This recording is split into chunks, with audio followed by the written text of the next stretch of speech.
Hi, we're gonna make a salt water wholesale car. Looks like this one. I had to build it. Yeah.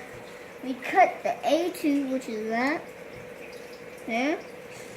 We've got right now salt, a cup. We don't really have a stick yet. We have a diagonal cutter. We have screwdrivers over there. And this is the equipment.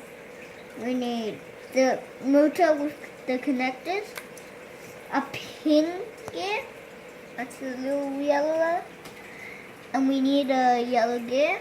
It's mostly a gear with yellow.